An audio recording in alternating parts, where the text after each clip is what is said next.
¿Qué pasaría si te dijera que el Vaticano oculta secretos que podrían sacudir los cimientos de la historia humana? Entre paredes centenarias y túneles sellados se esconden documentos prohibidos, pactos con dictadores, escándalos financieros, desapariciones no resueltas y reliquias que nunca han sido mostradas al mundo. En este video desentrañaremos los misterios más oscuros del estado más poderoso del planeta, porque detrás de la fe también hay poder, silencio y conspiración. Pero antes de sumergirnos en este viaje al corazón oculto del Vaticano, asegúrate de suscribirte al canal y cuéntanos en los comentarios qué otro rincón prohibido de la historia te gustaría explorar. ¿Listos? Abramos las puertas que nunca debieron abrirse. A comienzos de la década de 1930, Europa empezaba a oscurecerse. Las democracias tambaleaban, los discursos de odio florecían y las sombras del totalitarismo se extendían sobre el continente. En medio de este clima sombrío, un hombre ascendía al poder en Alemania, Adolf Hitler. Y mientras el mundo contenía la respiración, una figura aún más antigua, el Vaticano, se preparaba para decidir entre el aislamiento o la diplomacia.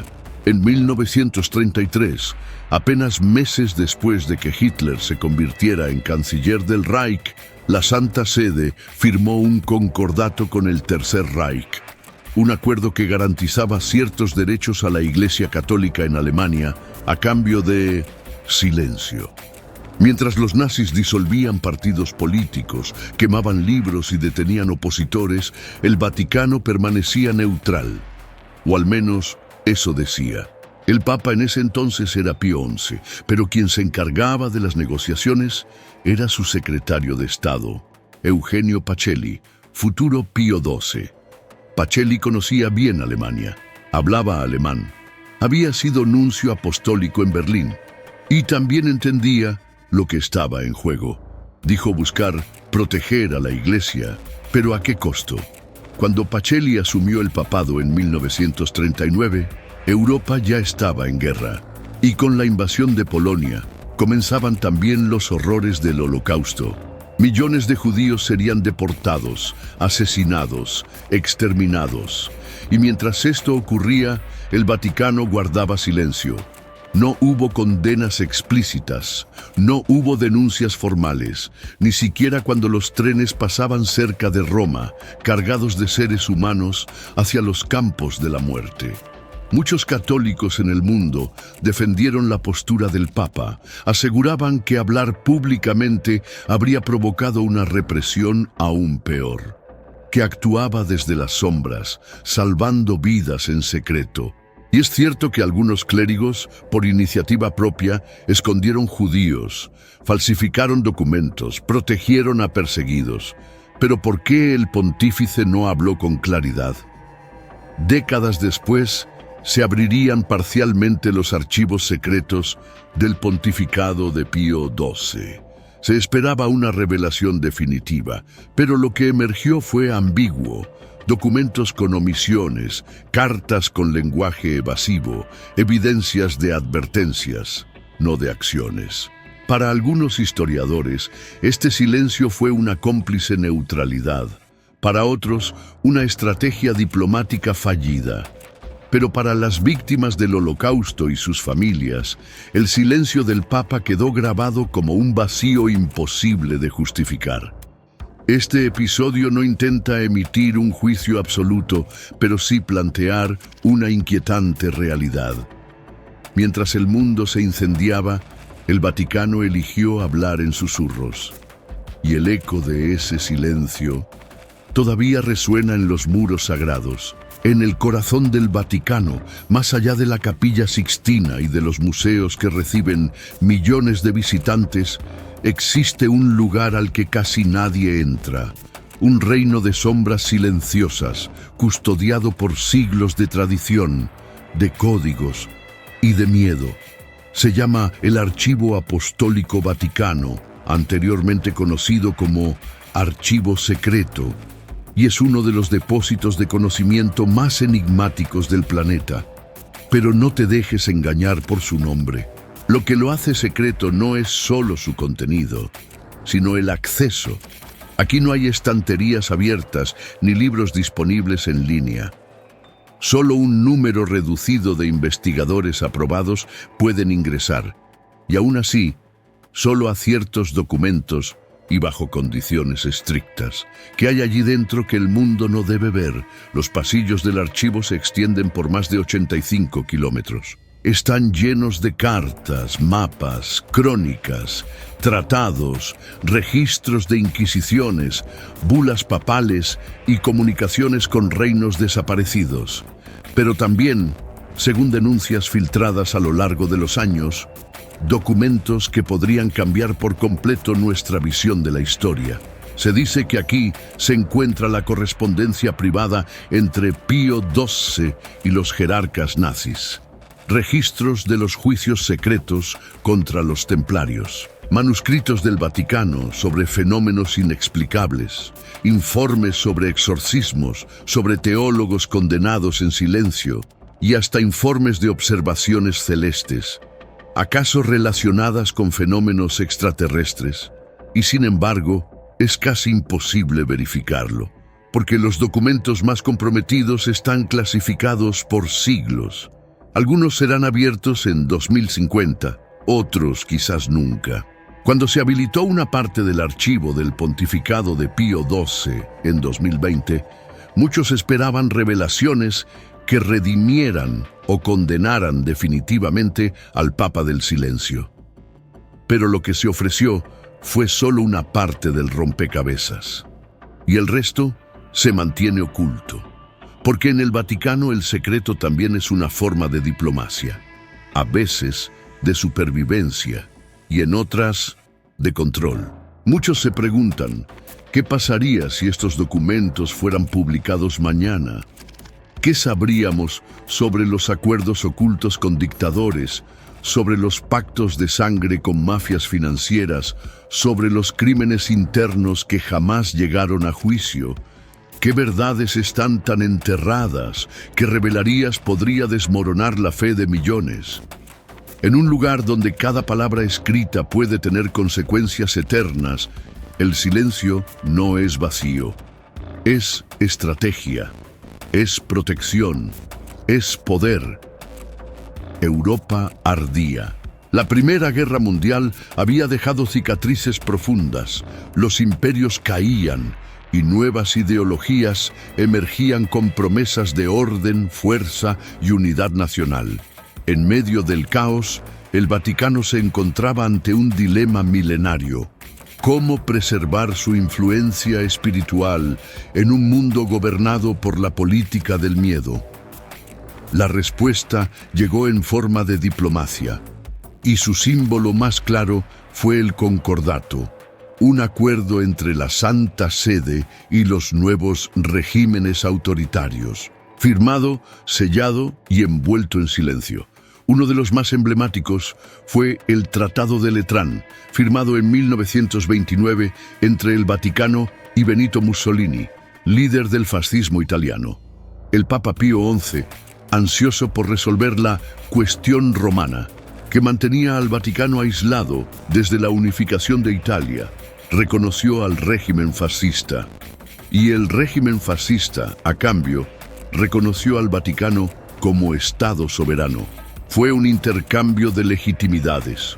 Roma volvía a ser el centro del poder espiritual, y el Duce ganaba el respaldo tácito de la Iglesia.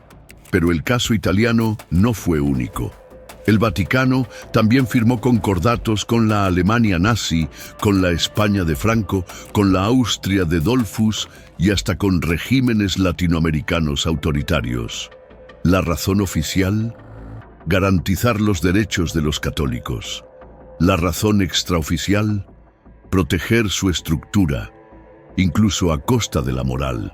En muchos de estos países, mientras se suprimían libertades, se perseguía a opositores y se construían sistemas represivos, la Iglesia mantenía un rol ambiguo.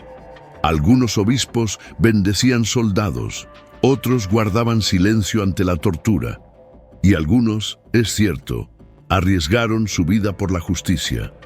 Pero la institución rara vez condenaba. ¿Por qué? Porque el Vaticano entendía que en tiempos oscuros, sobrevivir era más importante que predicar. Al menos, desde su lógica. No era una iglesia de mártires, era una iglesia de estrategas. En los archivos del Vaticano hay correspondencia directa entre papas y dictadores. Cartas donde se habla de paz, sí, pero también de estabilidad, de influencia, de posiciones estratégicas. La fe y la política no eran mundos opuestos, eran piezas de un mismo ajedrez. Y en ese tablero, el Vaticano demostró que sabía moverse como pocos. ¿Pero a qué precio? Al precio de haber sido cómplice, testigo mudo o protagonista silencioso de algunas de las páginas más oscuras del siglo XX. Durante siglos, el Vaticano fue visto como un reino espiritual, donde lo divino gobernaba sobre lo terrenal. Pero en el siglo XX algo cambió. El oro del incienso fue reemplazado por el brillo del dinero, y el corazón financiero de la Iglesia empezó a latir al ritmo de bancos, inversiones y cuentas secretas. Todo comenzó con un nombre: el Instituto para las Obras de Religión, más conocido como el Banco del Vaticano. Una institución creada para manejar fondos eclesiásticos, pero que, con el tiempo, se convirtió en una entidad rodeada de sombras. A diferencia de los bancos tradicionales, este no rendía cuentas públicas ni se sometía a auditorías externas. Su opacidad era sagrada. Y luego apareció otro nombre: Roberto Calvi, un banquero italiano apodado el Banquero de Dios, presidente del Banco Ambrosiano, una entidad con vínculos financieros directos con el Vaticano. Calvi gestionaba fondos enormes, operaba con políticos, empresarios y, según investigaciones posteriores, también con la mafia. Su conexión más inquietante: la Logia P2, una organización secreta que infiltraba jueces, militares y figuras del poder, incluyendo miembros del entorno vaticano. En 1982, el escándalo estalló. El Banco Ambrosiano colapsó. Faltaban más de $1.000 millones.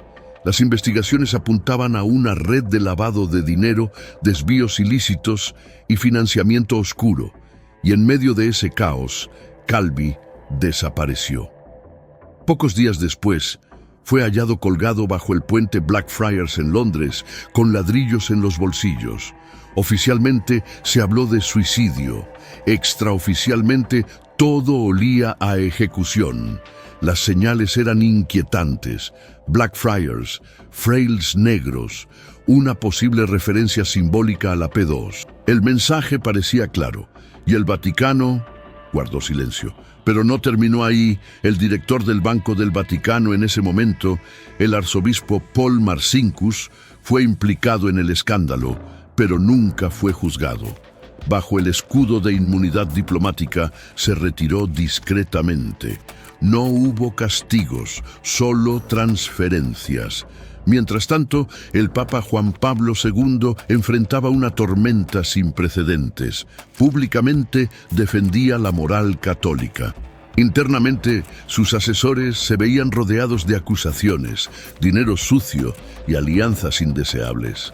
La curia cerró filas y el misterio de Calvi quedó sin resolver. El 22 de junio de 1983, Emanuela Orlandi, una adolescente de 15 años, salió de su casa, dentro del Vaticano, para asistir a su clase de música en Roma. Nunca regresó. Lo que parecía ser un caso más de desaparición, pronto se convirtió en uno de los misterios más oscuros e inquietantes de la historia vaticana. Emanuela no era una turista ni una visitante ocasional. Era ciudadana vaticana, hija de un empleado de la Santa Sede. Su desaparición no ocurrió en un barrio cualquiera, sino en el epicentro espiritual de la Iglesia Católica. Días después, comenzaron a llegar llamadas anónimas. Algunas decían que Emanuela había sido secuestrada para presionar al Vaticano a liberar a Mehmet Ali Agca, el hombre que había atentado contra el Papa Juan Pablo II en 1981. Otras insinuaban que había sido raptada por una red de tráfico sexual que operaba con protección interna. Nadie decía lo mismo. Todos parecían saber algo, y al mismo tiempo, nada. A lo largo de los años surgieron pistas perturbadoras. Informantes que hablaban de lugares secretos dentro del Vaticano, de conexiones con la mafia romana, incluso de vínculos con el Banco del Vaticano y la Logia P2. Una de las teorías más espeluznantes apuntaba a que Emanuela sabía o había visto algo que no debía salir a la luz. En 2012, casi 30 años después, un nuevo giro estremeció a la opinión pública. Se filtró un documento interno que sugería que el Vaticano había estado involucrado directamente en la gestión del caso, incluyendo gastos para mantenerla fuera del país. El Vaticano negó su autenticidad, pero la duda ya estaba sembrada. En 2018, la familia Orlandi recibió una carta anónima con una pista macabra. Busquen dónde están las tumbas de las princesas alemanas, en el cementerio teutónico dentro del Vaticano. Se exhumaron 2 tumbas, estaban vacías. Las autoridades prometieron cooperación, pero el caso permanece sin resolver, protegido por una espesa niebla de silencios, omisiones y secretos diplomáticos. Para muchos, el Vaticano sabe más de lo que admite. Para otros, se trata simplemente de un crimen común envuelto en teorías imposibles. Pero en ambos casos, la respuesta sigue siendo la misma. Emanuela nunca volvió a casa. La noche del 28 de septiembre de 1978, apenas 33 días después de su elección, el Papa Juan Pablo I fue hallado muerto en su habitación del Palacio Apostólico. No hubo autopsia. No hubo protocolo médico, solo una declaración oficial: infarto agudo de miocardio. Pero pronto comenzaron las dudas, y con ellas una ola de teorías que aún hoy no han sido disipadas. Albino Luciani, el hombre detrás del breve pontificado, era conocido como el Papa de la Sonrisa. Humilde, austero, cercano al pueblo, fue una elección inesperada. Pero detrás de esa sonrisa traía intenciones firmes. Quería reformar la curia, limpiar las finanzas del Vaticano, romper alianzas oscuras y, sobre todo, poner fin a la corrupción enquistada en el Banco del Vaticano. En sus primeras semanas habría redactado una lista de altos funcionarios que serían removidos de sus cargos. Entre ellos, nombres vinculados a la mafia financiera, a la Logia P2, e incluso a importantes figuras dentro del propio Vaticano. Algunos testimonios afirman que estaba decidido a intervenir directamente en los casos de lavado de dinero, a cortar los lazos con redes secretas y a hacer pública su postura contra los abusos de poder. Y entonces murió. Las inconsistencias fueron inmediatas. Según la versión oficial, su cuerpo fue encontrado por una monja, pero más tarde se supo que fue un secretario quien lo halló primero y que se había alterado la escena antes de informar a las autoridades. No se llamó a médicos independientes, no se realizó autopsia. El certificado de defunción se firmó sin haber visto el cadáver y el Vaticano cerró el capítulo rápidamente. Afuera, el mundo comenzaba a preguntarse, ¿fue realmente un infarto o un mensaje? Libros, investigaciones y documentales han señalado una convergencia inquietante. El Papa sabía demasiado. Estaba rodeado de intereses poderosos y sus planes de purificación no agradaban a quienes se beneficiaban del silencio. Muchos lo comparan con una vela que arde con demasiada intensidad y se apaga antes de tiempo. Pero otros lo ven como un mártir moderno, sacrificado no por su fe, sino por su determinación de aplicarla dentro del lugar que más la necesitaba. La Iglesia nunca reabrió el caso, y las preguntas quedaron flotando en los techos dorados del Vaticano. En octubre de 1978, solo un mes después de la misteriosa muerte de Juan Pablo I, fue elegido un papa que cambiaría la historia. Por primera vez en más de 4 siglos, el trono de Pedro no caía en manos italianas. Su nombre, Karol Wojtyła, arzobispo de Cracovia, hijo de una Polonia dividida por el comunismo y símbolo viviente de la resistencia espiritual. Desde el momento en que apareció en el balcón de San Pedro, Juan Pablo II entendió que su misión iba más allá de los muros vaticanos. Su papado no sería únicamente religioso, sería político, ideológico y estratégico. Wojtyła sabía que el comunismo había sofocado la fe en Europa del Este. Sabía que su elección había sido un mensaje del Espíritu Santo, decían unos, de los cardenales conservadores, decían otros. Pero sobre todo, él sabía cómo jugar en ese tablero. En pocos años, se convirtió en el gran catalizador de la caída del bloque soviético. Su respaldo abierto al movimiento Solidarność en Polonia no fue solo simbólico. El Vaticano, según investigaciones posteriores, colaboró con agencias de inteligencia como la CIA y el MI6, facilitando recursos, redes de información y cobertura mediática para apoyar la disidencia anticomunista. Fue una guerra silenciosa, y el Papa, su comandante espiritual. Pero toda guerra tiene un precio. En mayo de 1981, en plena plaza de San Pedro, Juan Pablo II fue atacado a tiros por Mehmet Ali Akka, un joven turco vinculado a organizaciones extremistas. El mundo contuvo la respiración. El Papa sobrevivió y perdonó a su agresor, pero la pregunta persiste hasta hoy. ¿Quién estuvo realmente detrás del atentado? Algunos apuntan a la KGB, otros al crimen organizado. Hay incluso quienes sugieren que la propia curia romana veía con recelo su estilo confrontativo, su culto personalista y su poder creciente. Durante más de 25 años, Juan Pablo II reinó como un símbolo mundial. Visitó más países que cualquier otro papa, conectó con multitudes y construyó una imagen de santidad moderna, pero también fue acusado de proteger encubridores de abusos sexuales, de rodearse de sectores ultraconservadores y de frenar reformas necesarias dentro de la Iglesia. A sus ojos, su deber era preservar la doctrina, aunque tuviera que usar todas las herramientas del poder para lograrlo.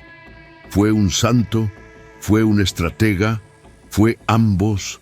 Lo que nadie discute es que Juan Pablo II convirtió al Vaticano en un actor geopolítico de primer nivel, y que cuando cayó el muro de Berlín, muchos vieron en él al hombre que sopló con más fuerza. Cuando Joseph Ratzinger fue elegido como Benedicto XVI en 2005, muchos lo interpretaron como una señal de continuidad. Intelectual riguroso, guardián de la doctrina, antiguo prefecto de la Congregación para la Doctrina de la Fe, la antigua Inquisición. Su elección representaba el cierre de filas tras el largo papado de Juan Pablo II. Pero muy pronto, la realidad superaría cualquier previsión. Benedicto no era un político, tampoco era un carismático, era, ante todo, un teólogo. Y ese perfil, en el corazón de una maquinaria institucional plagada de intereses cruzados, lo convirtió en algo más peligroso: un papa aislado. Los primeros signos de crisis surgieron desde dentro. Documentos filtrados comenzaron a revelar disputas internas, luchas de poder dentro de la curia romana y, sobre todo, una red de corrupción profundamente enraizada en los niveles más altos del Vaticano. Este escándalo sería conocido como Vatilix y marcaría un antes y un después en la imagen pública de la Santa Sede. Pero las sombras eran aún más densas. Los casos de abuso sexual clerical que habían sacudido a diócesis en Estados Unidos, Irlanda, Alemania y América Latina comenzaron a estallar con fuerza. Benedicto intentó responder, se reunió con víctimas, condenó públicamente los abusos y excomulgó a sacerdotes y figuras prominentes. Entre ellas, Marcial Maciel, fundador de los Legionarios de Cristo y uno de los personajes más protegidos durante el pontificado anterior. Aún así, el Papa se enfrentaba a una muralla: resistencia interna, filtraciones, traiciones, encubrimientos. Algunos de sus colaboradores más cercanos estaban implicados en escándalos financieros o protegían a obispos acusados de abusos. Y Ratzinger, rodeado por una corte hostil, comenzó a preguntarse si todavía tenía poder real, o si solo era una figura decorativa dentro de un aparato que no podía controlar. Entonces ocurrió lo impensable. En febrero de 2013, Benedicto XVI anunció su renuncia al papado, citando falta de fuerzas para seguir en el cargo. Fue el primer pontífice en hacerlo desde el siglo XIV. El mundo quedó en shock, la Iglesia en crisis, y los rumores comenzaron a multiplicarse. ¿Había sido presionado? ¿Estaba amenazado? ¿Renunció por conciencia o por miedo? Hasta hoy, sus motivos reales siguen siendo motivo de especulación. Lo cierto es que, tras su renuncia, Benedicto permaneció en el Vaticano como Papa emérito, viviendo a pocos metros de su sucesor, una figura en silencio, pero siempre observando. En 2012, mientras el Papa Benedicto XVI aún enfrentaba escándalos de abusos sexuales y turbulencias internas, un nuevo terremoto sacudió los muros dorados del Vaticano. Un mayordomo personal del Papa fue arrestado por filtrar documentos confidenciales a la prensa. Su nombre era Paolo Gabriele. Trabajaba junto a Benedicto todos los días. Servía su mesa, le preparaba la ropa, lo acompañaba en sus desplazamientos. Y desde las sombras fotocopiaba cartas, informes, notas privadas, que luego entregaba a periodistas de investigación. Estos documentos revelaban una red de corrupción, clientelismo, favoritismo y luchas internas ferozmente crudas dentro de la curia romana. El escándalo fue bautizado por los medios como Batileaks, una alusión directa a Wikileaks. Pero esta filtración era aún más sensible, tocaba directamente al corazón del poder espiritual del catolicismo. En los papeles se leía de todo, desde disputas entre cardenales por control financiero hasta denuncias de malversación dentro del Banco del Vaticano y presiones encubiertas para manipular decisiones papales. Incluso se filtraron cartas de obispos que alertaban sobre una cultura de silencio y miedo dentro de la Iglesia. El Papa al principio quedó paralizado, pero pronto ordenó una investigación secreta. 3 cardenales de confianza recorrieron el Vaticano recolectando testimonios y pruebas. El informe final, según fuentes cercanas, fue devastador. Algunos aseguran que este documento, nunca publicado oficialmente, influyó directamente en la decisión de Benedicto XVI de renunciar. Cuando Paolo Gabriele fue arrestado, el Vaticano intentó controlar el daño. Lo juzgaron en un tribunal vaticano, lo condenaron, y más tarde, Benedicto lo perdonó personalmente. Pero el mensaje ya había sido lanzado al mundo.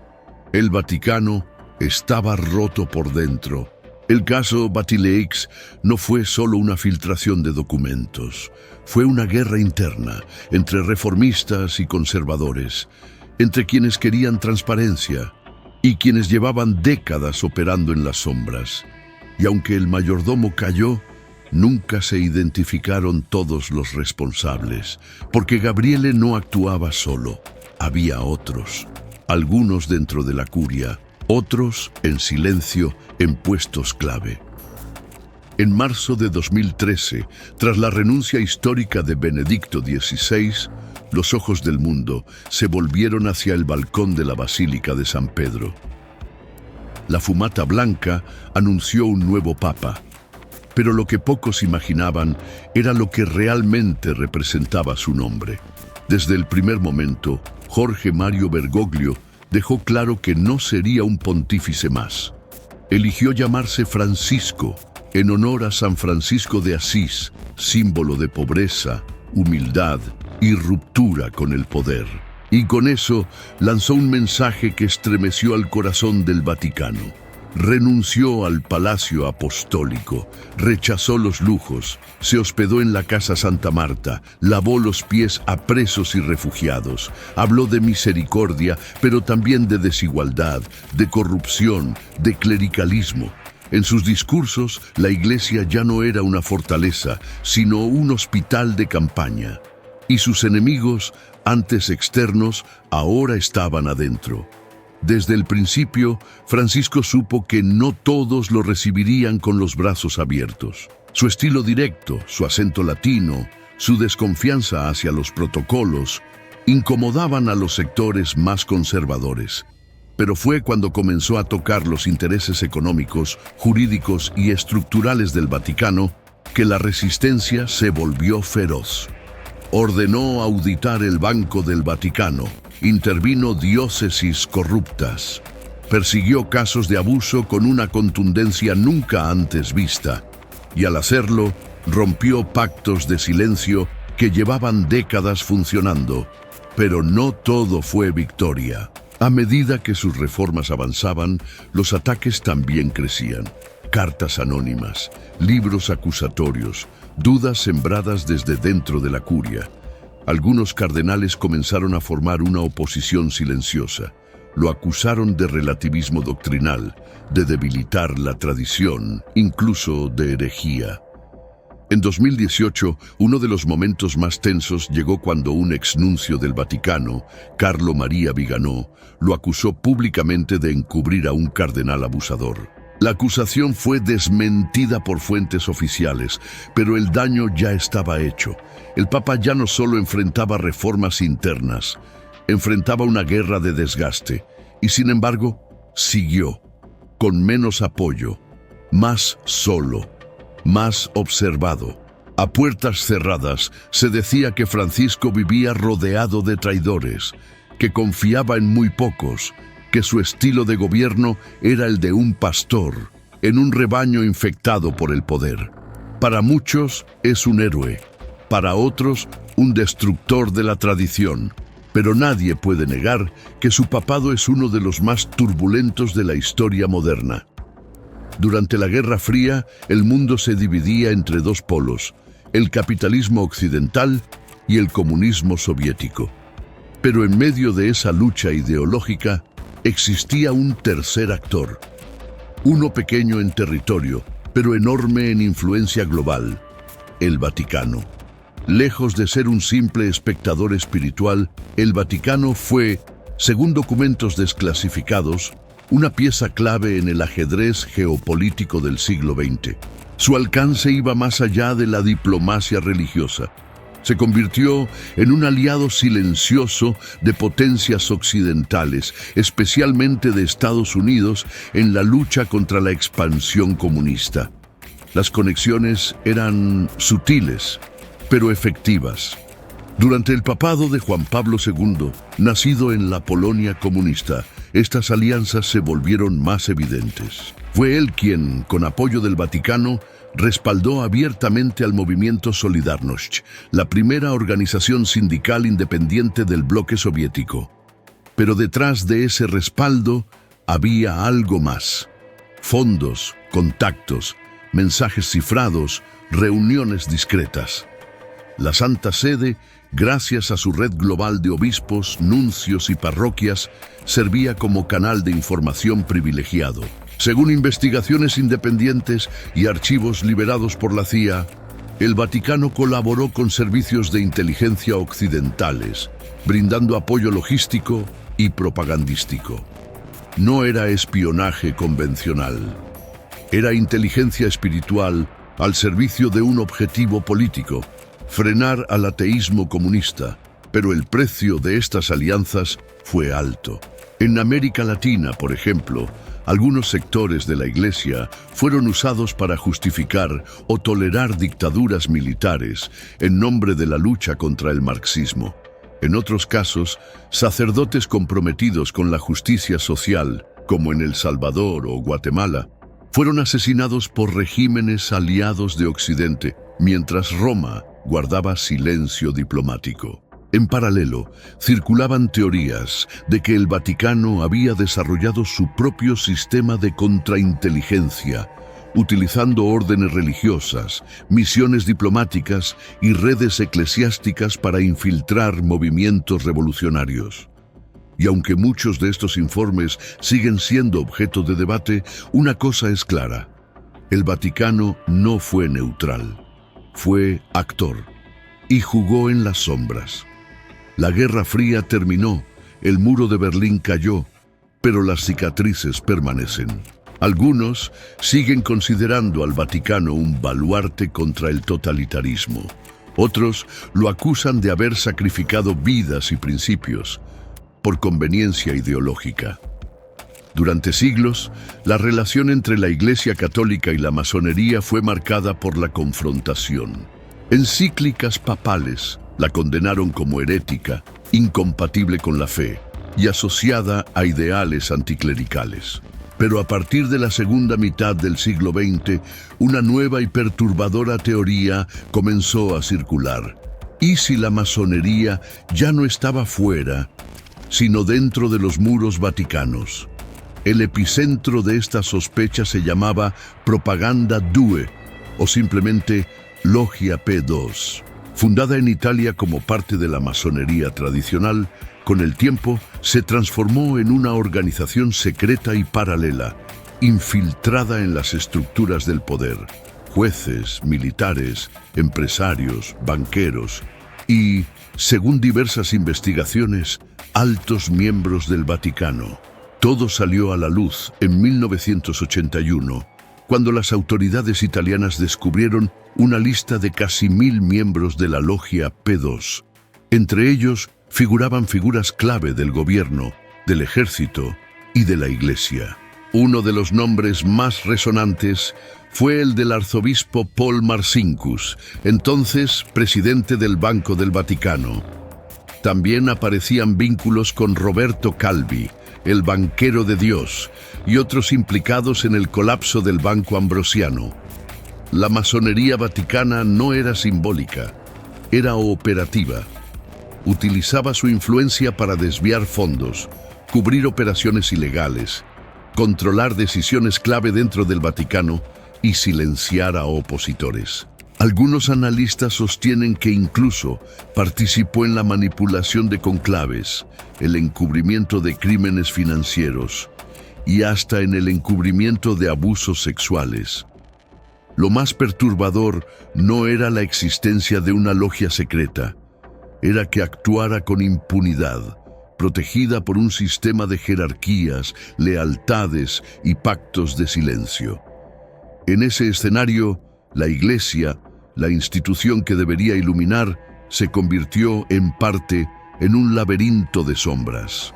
El Papa Juan Pablo I, según algunos biógrafos, habría descubierto nombres vinculados a la P2 poco antes de su repentina muerte. Su sucesor, Juan Pablo II, enfrentó presiones internas al intentar limpiar las finanzas vaticanas, y Benedicto XVI terminó renunciando en medio de una tormenta de escándalos vinculados, en parte, a intereses ocultos que nunca salieron del todo a la luz. A lo largo de los siglos, el Vaticano ha sido guardián de secretos milenarios, pero también de profecías. Algunas aceptadas oficialmente, otras relegadas a los márgenes del dogma. Entre ellas hay una que se ha susurrado desde hace más de 800 años, atribuida a un místico irlandés del siglo XII, San Malaquías.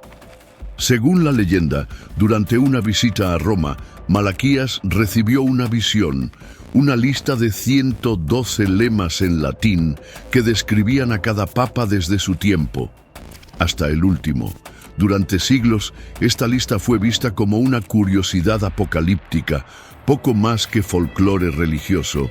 Pero a medida que los pontificados avanzaban, muchos comenzaron a notar algo inquietante. Los lemas coincidían. Cada nuevo papa parecía encajar, a veces de manera inquietantemente precisa, con la descripción de Malaquías. Juan Pablo II fue el del trabajo del sol, nacido y fallecido en días de eclipses solares.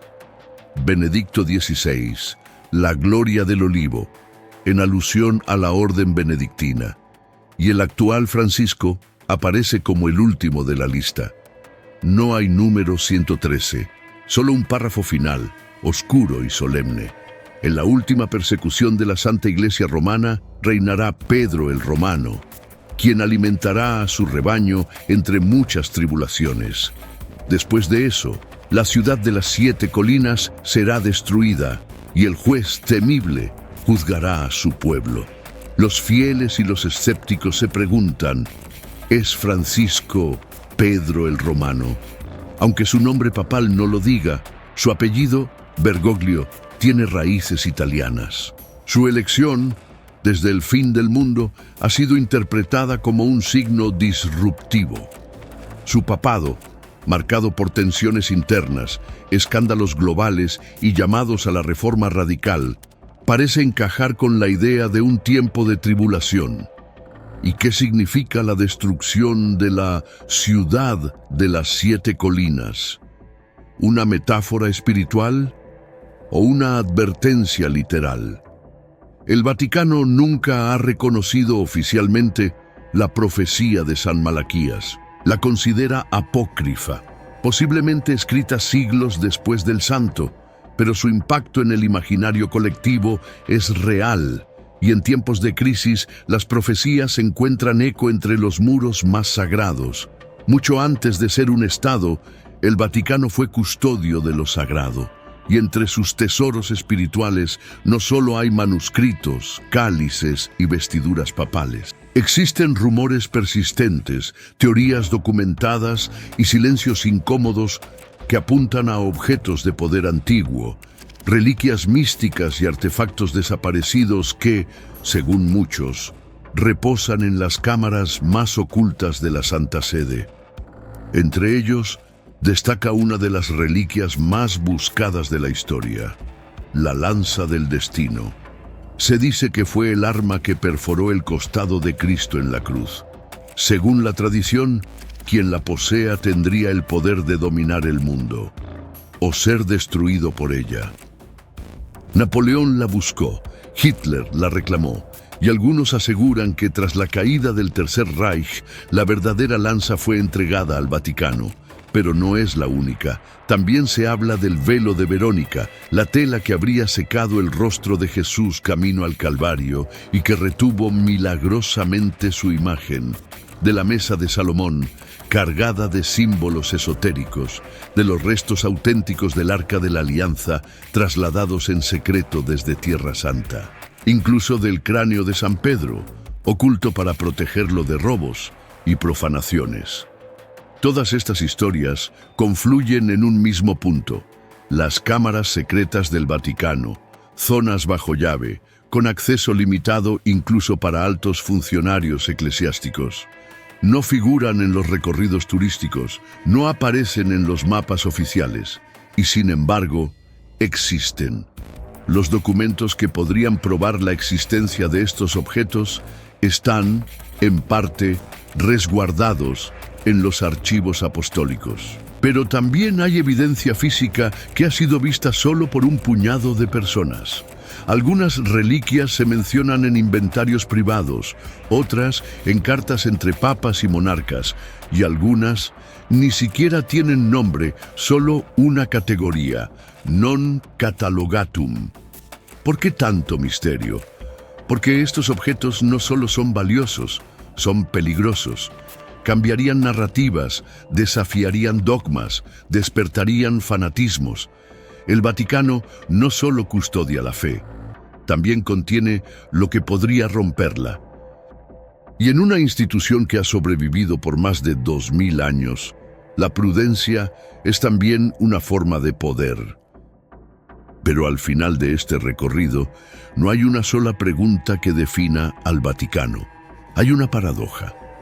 ¿Es una institución sagrada guiada por el Espíritu o un sistema de poder construido sobre siglos de alianzas y secretos?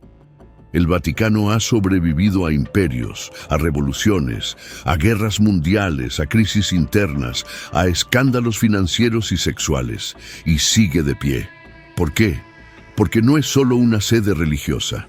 Es una red diplomática, un actor geopolítico, un símbolo cultural y también una maquinaria perfectamente diseñada para preservar su propia existencia.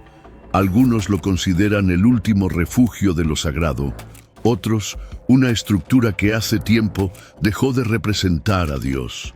Los creyentes lo defienden con pasión, los críticos lo acusan con furia, y entre ambos extremos, el Vaticano guarda silencio. Un silencio que ya se ha vuelto su idioma oficial. Pero los tiempos cambian. La transparencia es exigida. Las víctimas hablan, los documentos se filtran, los altares tiemblan, la fe se transforma y en medio de todo eso, el Vaticano enfrenta su mayor desafío, no perder su alma, porque puede reconstruir cúpulas, firmar tratados, elegir nuevos papas, pero si pierde su esencia, si olvida el evangelio que dice predicar, si deja de ser casa para los pobres, los justos y los heridos, entonces será solo eso. Otro sistema, uno más entre tantos que prometieron cambiar el mundo y terminaron devorando su propia verdad. ¿Santidad o sistema? La respuesta, quizás, no está en Roma. Está en cada uno de nosotros. Gracias por haber visto hasta aquí. Si te gustó este video y te apasiona este tipo de contenido, suscríbete al canal para no perderte los próximos videos y descubrir más historias fascinantes. Nos vemos en el próximo video.